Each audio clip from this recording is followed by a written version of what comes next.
Serial killer സെബാസ്റ്റ്യന്റെ ഞെട്ടിക്കുന്ന കൊലപാതക രീതികൾ ന്യൂസ് 18 പുറത്തുവിടുന്നു. കൊലപാതകങ്ങൾ എല്ലാം നടന്നത് പള്ളിപ്പുറത്തെ വീടിനുള്ളിൽ. തലക്കടിച്ച് കൊന്ന ശേഷം മൃതദേഹങ്ങൾ ചെറു കഷ്ണമാക്കി മുറിക്കും. വിവിധയിടങ്ങളിൽ കുഴികളെടുത്ത് മറവ് ചെയ്യും. 2 മാസത്തിന് ശേഷം കുഴികൾ തുറന്ന് അഴുകിയ മൃതദേഹങ്ങളുടെ എല്ലുകൾ പുറത്തെടുക്കും. അവശേഷിക്കുന്ന ശരീരഭാഗങ്ങൾ കൂട്ടിയിട്ട് കത്തിക്കും. എല്ലാം കുഴിച്ചിട്ടത് പള്ളിപ്പുറത്തെ വീട്ടുവളപ്പിൽ. ഒരേക്കറോളം വരുന്നതാണ് പുരയിടം. 2004 മുതൽ വീട് ഉപയോഗിക്കുന്നത് സെബാസ്റ്റ്യൻ മാത്രമെന്ന് സഹോദരൻ അന്വേഷണ സംഘത്തിന് മൊഴി നൽകി. കൊലപാതകങ്ങൾ നടത്തിയതിൽ പ്രതിക്ക് ഒരു മനസ്താപവുമില്ലെന്നും ക്രൈംബ്രാഞ്ച് പറയുന്നു. News 18 big breaking. Saranya Snehajan ഇപ്പോൾ ചേരുകയാണ് നമുക്കൊപ്പം കൂടുതൽ വിശദാംശങ്ങളുമായി. ശരണ്യ, ഞെട്ടിപ്പിക്കുന്ന വെളിപ്പെടുത്തലാണ്. സീരിയൽ കില്ലർ സെബാസ്റ്റ്യന്റെ ഈ കൊലപാതക രീതി അത് നമുക്ക് വിവരിക്കാൻ പോലും പറ്റുന്നതിനപ്പുറമാണ്. എത്രത്തോളം പൈശാചികമായിട്ടാണ് ആ മനുഷ്യൻ ഈ സ്ത്രീകളെ കൊലപ്പെടുത്തിയതും കഷ്ണങ്ങളാക്കി മുറിച്ച് മറവ് ചെയ്തു എന്നതിനെ കുറിച്ചൊക്കെ ഇപ്പോൾ വിശദീകരിച്ചിട്ടുള്ളത് അന്വേഷണ സംഘത്തോട്. എങ്ങനെയാണ് വിശദാംശങ്ങൾ?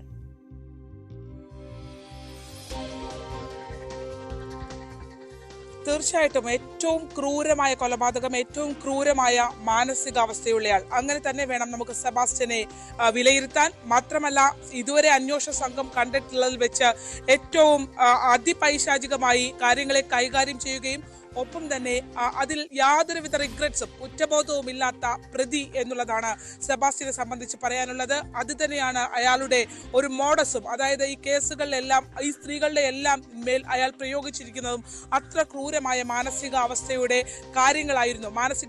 ചെയ്ത കാര്യങ്ങളായിരുന്നു എന്നുള്ളതാണ് ഇപ്പോൾ ന്യൂസ് 18 പുറത്തുവിടുന്നത്. അതിൽ ഏറ്റവും പ്രധാനം നമുക്ക് പിന്നിൽ കാണുന്ന പള്ളിപ്പുറത്തെ ഈ വീട് ഒരുപാട് സ്ത്രീകളുടെ കൊലക്കളമായി മാറിയിട്ടുണ്ട് എന്നുള്ളതാണ്. ഈ വീട്, നമ്മുടെ ദൃശ്യങ്ങൾ കാണുന്ന ഈ വീട് കേന്ദ്രീകരിച്ചായിരുന്നു ഈ കൊലപാതക പരമ്പരകളൊക്കെ തന്നെ അരങ്ങേറിയത്. 2004 മുതൽ ഈ വീട് സെബാസ്റ്റ്യന്റെ കൈവശം, അതായത് സെബാസ്റ്റ്യൻ മാത്രമാണ് ഈ വീട് ഉപയോഗിക്കുന്നത് എന്ന് അന്വേഷണ സംഘത്തിന് സഹോദരൻ മൊഴി നൽകിയിട്ടുണ്ട്. അതിൽ ഏറ്റവും സുപ്രധാനം എങ്ങനെയാണ് സെബാസ്റ്റ്യൻ ഈ സ്ത്രീകളെ വകവരുത്തിയത് എന്നുള്ളതാണ്. ഈ വീടിനകത്തേക്ക് എത്തിച്ച് തലക്കടിച്ച് കൊലപ്പെടുത്തും. വളരെ വിശ്വാസം ആർജിക്കുന്നു സ്ത്രീകളിൽ നിന്നും. അവരുമായി വളരെയധികം ബന്ധം വെച്ച് പുലർത്തുന്നു. സാമ്പത്തിക സഹായം നൽകുന്നു. സാമ്പത്തിക ഇടപാടുകൾ വിശ്വാസം നേടിയ ശേഷം പരസ്പരം സാമ്പത്തിക ഇടപാടുകൾ നടത്തുന്നു. ഏറ്റവും വിശ്വാസത്തോടുകൂടി, ഏറ്റവും സ്വകാര്യമായി, ഏറ്റവും രഹസ്യമായി ആ ബന്ധത്തിന്റെ പുറത്ത് ഓരോ സ്ത്രീകളും ഈ വീടുകളിലേക്ക് എത്തുന്നു. ഈ വീടുകളിലേക്ക് എത്തിയാൽ പിന്നെ എല്ലാം അറിയുന്നത് സെബാസ്റ്റ്യനും ആ വീട്ടിലെത്തിയ വ്യക്തിക്ക് മാത്രമാണ്. ഒരാളോടും ഈ സ്ത്രീകളുമൊക്കെയായി ബന്ധമുണ്ടായിരുന്നു എന്നും പുറത്തിവരുമായി ഇടപഴകുന്നുണ്ട് എന്നും ഒരുപക്ഷെ ഇവർ മരണപ്പെട്ടിട്ടുണ്ടോ എന്നൊക്കെ സുഹൃത്തുക്കൾക്കൊക്കെ അറിയാമായിരിക്കും. പക്ഷേ അതെങ്ങനെ ചെയ്തു, അത് ഏത് സമയത്ത് ചെയ്തു, ആരൊപ്പമുണ്ടായിരുന്നു, എങ്ങനെ ഡിസ്പോസ് ചെയ്തു, ഇത്തരം ചോദ്യങ്ങൾക്കൊന്നും തന്നെ സെബാസ്റ്റ്യൻ ഒരു ഉത്തരവും ആർക്കും നൽകിയിരുന്നില്ല. ഒറ്റയ്ക്കാണ് സെബാസ്റ്റ്യൻ അതെല്ലാം ഈ വീട്ടിനുള്ളിൽ നിർവഹിച്ചിരുന്നത്. അതിലേക്കാണ് നമ്മൾ കടക്കുന്നത്. അതിക്രൂരമായാണ് ഓരോ ആളുകളെയും അയാളെ വിശ്വസിച്ച് സ്നേഹിച്ച് എത്തിയ, സമൂഹത്തിൽ ഒറ്റപ്പെട്ടു പോയ, മറ്റ് സഹായങ്ങളില്ലാത്ത ആ സ്ത്രീകളെ ഓരോരുത്തരെയും അതിപൈശാചികമായാണ് അയാൾ കൊലപ്പെടുത്തിയത്. തലക്കടിച്ച് കൊലപ്പെടുത്തിയ ശേഷം മൃതദേഹാവശിഷ്ടങ്ങൾ ഈ വീടിനുള്ളിൽ, നമ്മുടെ പിന്നിൽ കാണുന്ന ഈ വീടിനുള്ളിൽ വെച്ച് അയാൾ ചെറു കഷ്ണങ്ങളായി മുറിക്കും എന്നുള്ളതാണ്. ചെറു കഷ്ണങ്ങളായി മുറിച്ച് വിവിധ ഇടങ്ങളിൽ കുഴികളെടുത്ത്, ഈ പുരയിടത്തിൽ 1.5 ഏക്കറാണ് ഈ വരുന്ന പുരയിടം. ഈ വീടിന് ചുറ്റുമുള്ള ഭാഗം മാത്രം 1.5 ഏക്കറോളം വരും. ഈ പുരയിടത്തിൽ പല ഇടങ്ങളിലായി അയാൾ ചെറു കുഴികളെടുത്ത് അതിനകത്ത് ആ കുഴികളിൽ നിക്ഷേപിച്ചു എന്നുള്ളതാണ്. വിവിധ ഇടങ്ങളിൽ ആ ചെറു കുഴികൾ എടുത്ത് നിക്ഷേപിച്ച ശേഷം പിന്നീട്, അതായത് മൃതദേഹങ്ങൾ ഇയാൾ മുറിക്കുന്നു.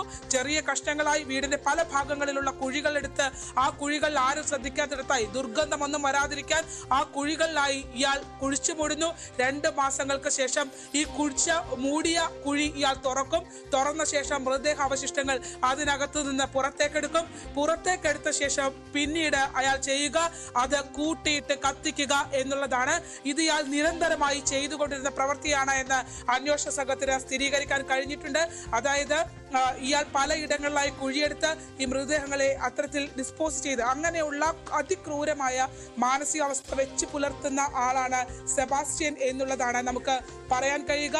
എന്തായാലും സാധാരണ കാണുന്ന ഒരു ക്രിമിനലിൽ നിന്ന് വ്യത്യസ്തമായി വളരെയധികം വ്യത്യസ്തമായ മാനസികാവസ്ഥ ഉള്ളയാൾ. ഒരു ഘട്ടത്തിൽ പോലും അയാൾക്ക് അയാളുടെ കുറ്റകൃത്യങ്ങളെ സംബന്ധിച്ച് യാതൊരു കുറ്റബോധവും ഉണ്ടാകുന്നില്ല എന്നുള്ളതാണ്.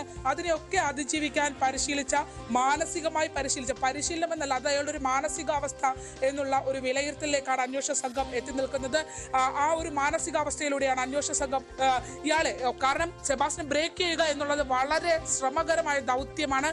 അതെ, അതാണ് ശരണ്യ, നമ്മൾ തുടക്കം മുതൽ ഈ കേസുമായി ബന്ധപ്പെട്ട വാർത്തകൾ നൽകുമ്പോൾ ശരണ്യ സൂചിപ്പിച്ച ഒരു പ്രധാനപ്പെട്ട കാര്യവും അതുതന്നെയാണ്. ഈ തുടക്കം മുതൽ ഈ ചോദ്യം ചെയ്യലിനെ അടക്കം എത്രത്തോളം തന്ത്രപരമായിട്ടാണ് സെബാസ്റ്റ്യൻ നേരിട്ടത് എന്നുള്ളത്. അത് അന്വേഷണ സംഘത്തെ സംബന്ധിച്ച് വലിയ വെല്ലുവിളിയായിരുന്നു.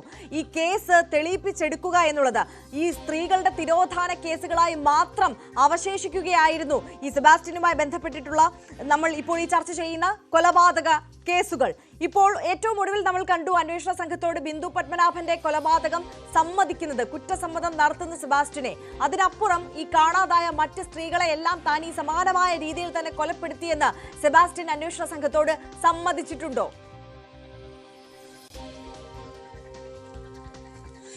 ഏറ്റവും പ്രധാനപ്പെട്ടത് ജൈനമ്മ തിരോധാന കേസും ഒപ്പം തന്നെ ബിന്ദു പത്മനാഭൻ കേസുമാണ്. 2013 വരുമ്പോൾ ആയിഷ തിരോധാന കേസ് കൂടി വരുന്നു. ആയിഷയും സെബാസ്റ്റ്യനും ഒപ്പം തന്നെ അടുത്ത ബന്ധമുണ്ടായിരുന്നു എന്ന ന്യൂസ് 18 തന്നെയാണ് പുറത്തേക്ക് കൊണ്ടുവന്നത്. കാരണം സാമ്പത്തിക ഇടപാടുകൾ, ഒറ്റപ്പെട്ട് താമസിക്കുന്ന സ്ത്രീ, കാണാതായതിനു ശേഷം ആയിഷയുടെ ഫോണിൽ നിന്ന് പലതവണ സെയിം മോഡസ് മറ്റ് കേസുകളേതുപോലെ തന്നെ റോസമ്മ എന്ന അടുത്ത സുഹൃത്തിന്റെ ഫോണിലേക്ക് കോളുകൾ വരുന്നു. ആയിഷ ജീവനോടെ ഉണ്ട് എന്ന് അയാൾ അന്വേഷണ സംഘത്തെ എല്ലാ ഘട്ടത്തിലും വിശ്വസിപ്പിക്കാൻ ശ്രമിച്ചുകൊണ്ടേയിരുന്നു. അത്തരത്തിൽ റോസമ്മ എന്ന വ്യക്തിയെ പുറത്തേക്ക് കൊണ്ടുവന്നത് നമ്മളാണ്. റോസമ്മയുടെ വാക്കുകളിൽ പല കാര്യങ്ങളും ഒളിഞ്ഞിരിപ്പുണ്ട് എന്നുള്ളതായിരുന്നു.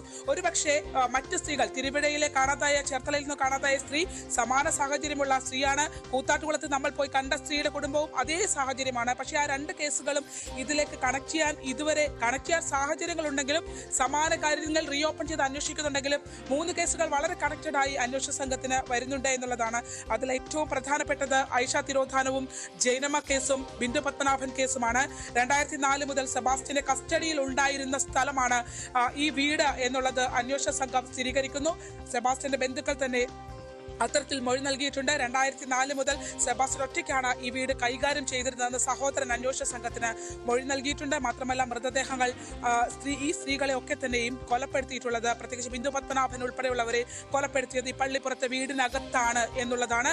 പള്ളിപ്പുറത്തെ വീടിനകത്ത് വെച്ച് കൊലപ്പെടുത്തിയ ശേഷം അവരുടെ മൃതദേഹങ്ങൾ പല കഷ്ണങ്ങളായി മുറിച്ച ശേഷം പല കുഴികളിലെടുത്ത് ഡിസ്പോസ് ചെയ്യുന്ന രീതിയാണ് സെബാസ്റ്റ്യനുള്ളത്. 2-3 മാസങ്ങൾക്ക് ശേഷം ഈ മൃതദേഹം, കുഴിച്ചുമൂടിയ മൃതദേഹാവശിഷ്ടങ്ങൾ അയാൾ പുറത്തേക്കെടുത്ത ശേഷം കൂട്ടിയിട്ട് കത്തിക്കുക. ഇതായിരുന്നു അയാളുടെ മോഡസ് എന്നുള്ളത്, അയാളുടെ രീതി ഇതാണ് എന്നുള്ളതാണ് ഇപ്പോൾ നമുക്ക് അറിയാൻ കഴിഞ്ഞിട്ടുള്ളത്. ശരണ്യ സ്നേഹജനാണ് ആ വിവരങ്ങൾ പങ്കുവെച്ചുകൊണ്ടിരിക്കുന്നത്. ശരണ്യയിലേക്ക് മടങ്ങിയെത്താം. എന്തായാലും വളരെ നിർണായകമായ വെളിപ്പെടുത്തലാണ് സെബാസ്റ്റ്യന്റെ ഭാഗത്തു നിന്ന് വന്നിട്ടുള്ളത്. ആ വാർത്തയാണ് പ്രേക്ഷകരിലേക്ക് ന്യൂസ് 18 കൃത്യമായി എത്തിച്ചിട്ടുള്ളത്. ബിന്ദു പത്മനാഭനെ എങ്ങനെയാണ് സെബാസ്റ്റ്യൻ കൊലപ്പെടുത്തിയത് എന്നതിന്റെ രീതി സെബാസ്റ്റ്യൻ തന്നെ അന്വേഷണ സംഘത്തോട് വിശദീകരിച്ചിരിക്കുകയാണ്. പള്ളിപ്പുറത്തെ വീട്ടിൽ വെച്ചാണ് കൊലപാതകം നടന്നിട്ടുള്ളത്. തലക്കടിച്ച് കൊലപ്പെടുത്തുകയായിരുന്നു. അതിനുശേഷം മൃതദേഹങ്ങൾ ചെറു കഷ്ണമാക്കി മുറിക്കും, വിവിധയിടങ്ങളിൽ കുഴികളെടുത്ത് മറവ് ചെയ്യുന്ന രീതിയായിരുന്നു. ഈ മറവ് ചെയ്തതിനു ശേഷം 2 മാസത്തിനു ശേഷം കുഴികൾ തുറന്ന് അഴുകിയ മൃതദേഹങ്ങളുടെ എല്ലുകൾ പുറത്തെടുത്ത് ആ അവശേഷിക്കുന്ന ശരീരഭാഗങ്ങൾ കൂട്ടിയിട്ട് കത്തിക്കുന്ന പൈശാചികമായ രീതിയായിരുന്നു സെബാസ്റ്റ്യൻ തുടർന്ന് വന്നത് എന്ന ഞെട്ടിപ്പിക്കുന്ന വിവരമാണ് ഇപ്പോൾ പുറത്തേക്ക് വരുന്നത്. ശരണ്യ തുടരുന്നുണ്ട്. ശരണ്യ, തുടരാം.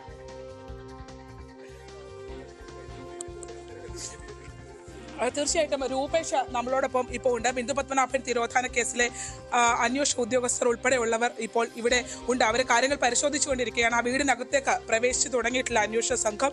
എന്തായാലും മറ്റ് ഈ പറഞ്ഞ വളരെ ക്രിമിനൽ മെന്റാലിറ്റിയോട് കൂടിയുള്ള ഉദ്യോഗസ്ഥരാണ്. രൂപേഷ്, ബിന്ദു പത്മനാഭൻ കേസിനെ സംബന്ധിച്ച് വളരെ നിർണായകമായ കാര്യങ്ങൾ, ബിന്ദു പത്മനാഭൻ എന്നല്ല, ഈ സ്ത്രീകളുടെ തിരോധാനത്തെ സംബന്ധിച്ച് ഏറ്റവും നിർണായകമായ കാര്യങ്ങൾ ഇപ്പോൾ പുറത്തേക്ക് അന്വേഷണ സംഘം കൊണ്ടുവന്നുകൊണ്ടേ ഇരിക്കുകയാണ്.